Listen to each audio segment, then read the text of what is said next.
I'm live. Hi, everyone.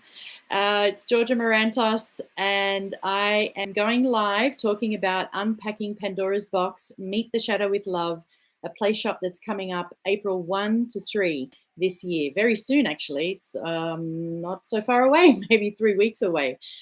I'm super excited about this play shop. I facilitated it at the end of January, and together with the participants, we had a really deep and wonderful experience going into our subconscious and then loving whatever came up and using guided meditation, um, soul retrievals, which were facilitated by Sandra Squires, and an incredible More Truth Will Set You Free workshop designed especially for us and the Pandora's Box play shop that really help people come into a space of open acceptance, love, and embracing ourselves in a way that moving forward, we gathered lots of tools to be able to be with ourselves when we're experiencing difficulty in life. So that's kind of like the overarching explanation of what I'm going to be doing. In more detail, Pandora's Box is a myth about a woman named Pandora who opened the lid of a vase, and it's a Greek myth. And when she did this, she unleashed evil and sickness in the world, and it was all her fault. um, these myths, including Adam and Eve biting the apple and, being the reason that evil exists in the world. These are very, very old, outdated sort of views of the feminine. And one of the things that we're doing when we're looking at unpacking Pandora's box is actually inviting the divine feminine to come in, the unconditional feminine and female aspect, one that doesn't have these projections on it or her.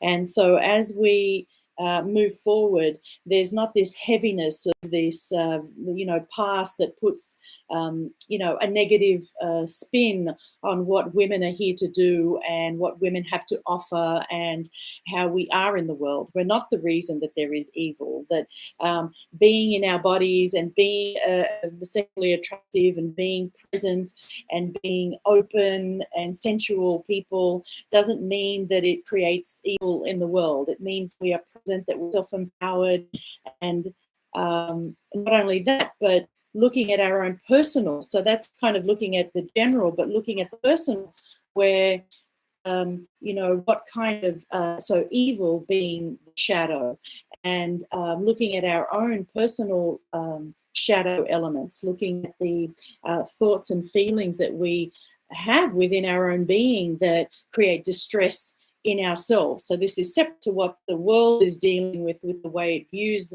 women. This is now has nothing to do with gender, but has to do with our own Pandora's box that it unleashes, maybe on a day-to-day level, maybe on a moment-to-moment level, where we're dealing with our thoughts, how we think about ourselves, our emotions, how we deal with our emotions, whether we push them down, we hide them, we don't want to deal with them, we do want to deal with them, we let them control us.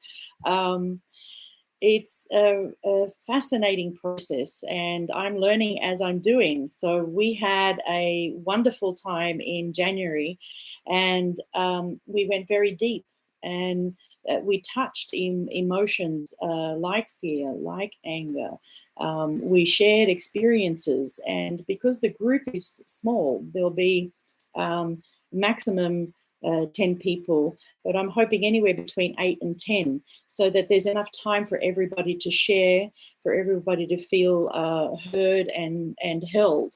And one of the most important things I feel in a shop like this is confidentiality, so that when we're getting together, whatever is said in the group stays in the group, so that people feel safe enough to share together. And because we spend pretty much 3 days together, Friday night, the whole of Saturday, and some of Sunday, we're kind of incubating together, and we're moving through this experience together.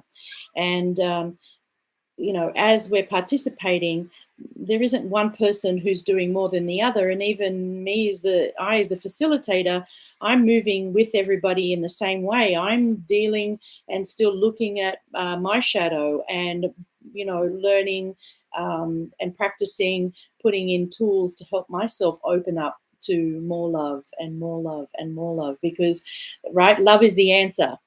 And when I first met my teacher, Derek O'Neill, in 2007, the one thing I remember was that he said, "It doesn't matter what the question is, love is the answer." And I didn't quite understand it then, but I do now, because in understanding when we're distressed, or understanding when anything comes up, even when we're dealing with other people's distress, that the one thing that can make anybody and everybody feel better is love.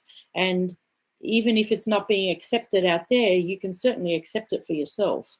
And that love is an energy that softens and opens. And when you are experiencing any negative emotion, or any difficulty in your life, if at some point we can turn to that softening and that opening, whichever way we do it, there are so many tools, and we use some tools, and we talk about them, and we share the tools in the PLayshop. If we can do that in the moment, or just after we've had a moment, or as close to the moment as possible, or even further down the track, whenever we've you know, been able to sort of get some time to gather ourselves after a very big moment has happened, and we just need to, you know, give ourselves some time to come to a place where we can fully accept what's happened. Whenever we come into that place of openness and love and acceptance and softness and compassion for ourselves, we're creating more of that in the future.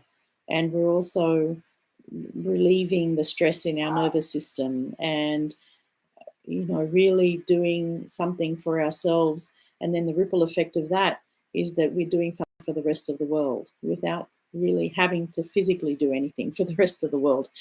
Our change, the change in us, creates change outside of us.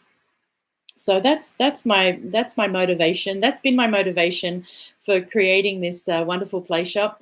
I'm available to chat with you, to share with you. I have friends who participated in January's PLayshop who are available to chat with you if you wanted to ask any questions. You could direct message me on Instagram or on Facebook. If we're friends on Facebook, I'm not sure how that works. I still get, my public page is still open, so I do get messages there.